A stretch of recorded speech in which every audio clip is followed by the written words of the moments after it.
요즘 유튜브에 보면은 내돈내산 가슴성형 후기들이 엄청 많잖아요. 진짜 가슴성형한 사람들의 말이니까 영상을 보는 사람들 입장에서는 가슴성형하면 100% 이렇게 되는구나 이렇게 믿을 수밖에 없잖아요. 그래서 오늘은 후기 영상에서 하는 말이 정말 모든 사람들에게 해당이 되는 건지 원장님 오늘 좀 밝혀주시면 좋을 것 같습니다. 알겠습니다. 어떤 영상인지 궁금하네요.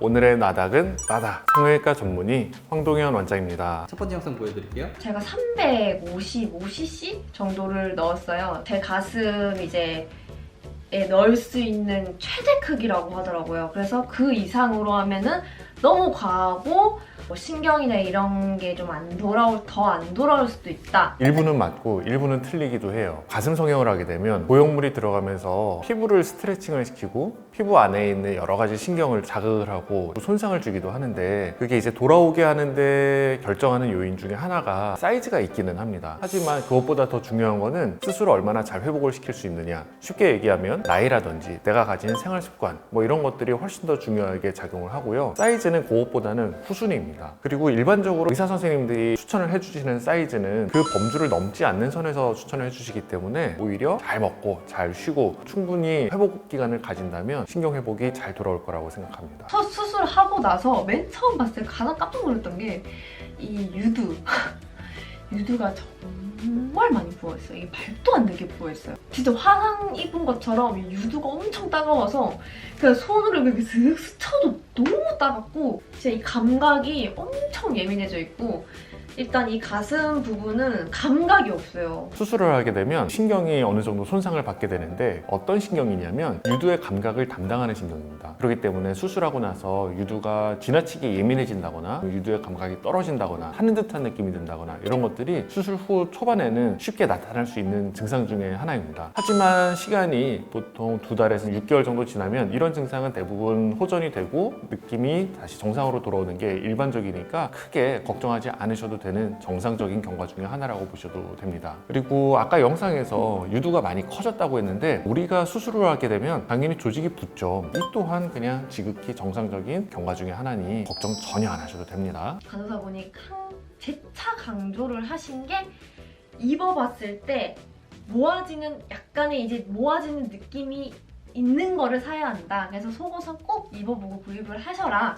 라고 해가지고 가슴 모양에 따라서 흉곽의 모양에 따라 가지고 입어야 되는 브라가 다릅니다. 내가 새 가슴이 있다. 가슴이 좀 안 모이는 체질이다 라고 하면 가슴이 모아지는 브라를 하는 게 확실히 도움이 됩니다. 하지만 흉곽이 예쁘거나 쉽게 모일 수 있는 가슴이라면 그런 브라를 하는 것이 오히려 독이 되니까 하시면 안 됩니다. 내가 필요한 브라는 사람마다 다르다. 가슴 수술할 때는요 진짜 또 안 아팠다고 말하기 싫은데 진짜 안 아팠어요. 그 수술하고 전 집에 와서 요리를 해 먹었어요. 여러분들 가슴이 아프지가 않았거든요. 그리고 막 바닥 기어다니면서 방 청소도 했어요. 막 걸레로 방 닦고 그 정도로 저는 하나도 안 아팠습니다.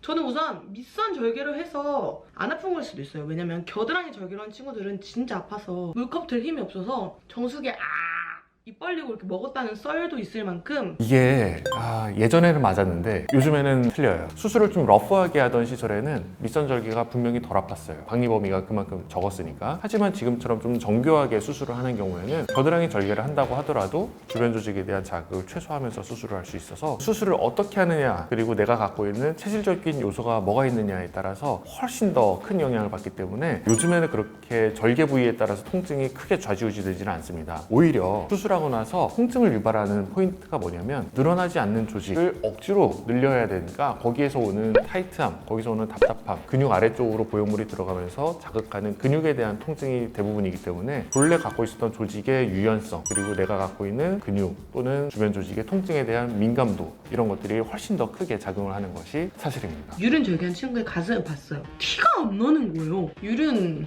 예술. 유륜 절개하면 느낌이 안 날 수도 있대요, 여러분들. 예전에는 밑선 절개, 겨드랑이 절개와 동일하게 굉장히 많이 선택되는 절개법 중에 하나였어요. 하지만 현재는 거의 선택을 안 하는 절개법 중에 하나예요. 물론 흉터 측면에서는 굉장히 우수해요. 유륜의 색깔과 일반 피부색의 경계 부위가 있기 때문에 그곳을 따라 가지고 잘 절개를 해서 수술을 하면은 말씀하신 것처럼 티가 잘 안 나는 게 사실입니다. 하지만 그 모든 장점에도 불구하고 굉장히 안 좋은 단점이 있어요. 유륜 바로 밑에는 뭐가 있냐면 유선 조직이 있어요. 그거를 손상을 시킬 가능성이 매우 높다는 사실이에요. 그거 자체가 유발하는 문제가 시간이 지나면서 유선 조직의 손상에 의해 가지고 그쪽으로부터 흘러 들어간 극소량의 박테리아가 체내에 같이 들어갈 수도 있고요. 또는 내가 모유 수유를 아직 하기 전이라면 손상된 유선 조직, 손상된 유관 때문에 충분하게 내 아이한테 모유 수유를 못할 수도 있다라는 단점이 있어요. 특정 의사 선생님들의 개인적인 소견이 아니고 정말 대규모 스터디가 이루어졌고 유륜절개에서는 이런 가능성이 확률적으로 올라간다 입증이 된 거기 때문에 현재 가슴 성형을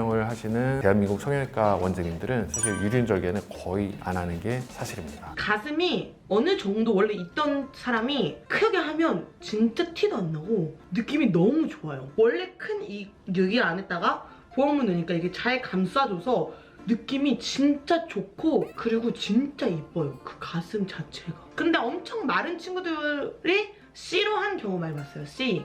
그러면은 티가 나요. 약간 통통하신 분, 이 수술했을 때 가장 좋은 결과가 나와요. 너무 마른 경우는 아무래도 수술한 티가 조금 날 수밖에 없는 게 사실이긴 해요. 이불 안에 보형물이 있다라고 우리가 상상을 해봅시다. 근데 그 이불이 홑겹 이불일 때랑 두툼한 솜 이불일 때랑 내가 만졌을 때 그 보형물의 촉감은 당연히 달라요. 두툼한 솜 이불 밑에 보형물이 들어가 있을 때 촉감이 훨씬 더 부드럽고 보형물의 느낌도 잘 나지 않을 거고요. 얇은 홑겹 이불로 덮인 보형물은요, 만지면 보형물의 촉감이 그대로 드러나요. 그래서 우리가 수술을 하고 나서 촉감의 차이는 아무래도 내가 갖고 있는 조직의 두께가 두꺼울수록, 유선 조직이 많거나 또는 지방의 양이 많을수록 가슴의 수술 결과가 훨씬 더 자연스럽습니다. 그리고 막 이런 거 좀 그 19금? 이것도 많이 물어보더라고요. 막 남자가 만졌을 때 아냐고.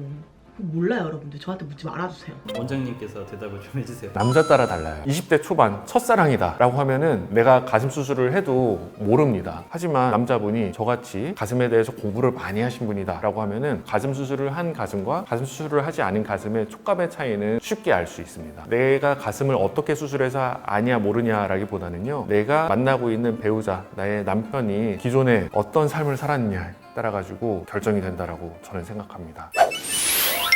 어떤 수술이든 간에 수술을 하게 되면 거기에서 얻는 만족도, 그리고 수술하면서 얻게 되는 회복하는 경험은 사람들마다 다 다릅니다. 다 나한테 맞는 수술이 있을 거고 내가 가진 체질에 따라 가지고 다른 경험을 하게 될 거기 때문에 너무 이것만 보고서 나는 이럴 거다라고 단정 짓지 말고요. 실제로 가슴 수술을 생각하고 계신다면 직접 한번 원장님 찾아가지고 상담을 받아보시면 더 정확한 정보를 얻을 수 있지 않을까 그렇게 생각합니다. 지금까지 오늘의 나닥 성형외과 전문의 성동현 원장이었습니다. 감사합니다.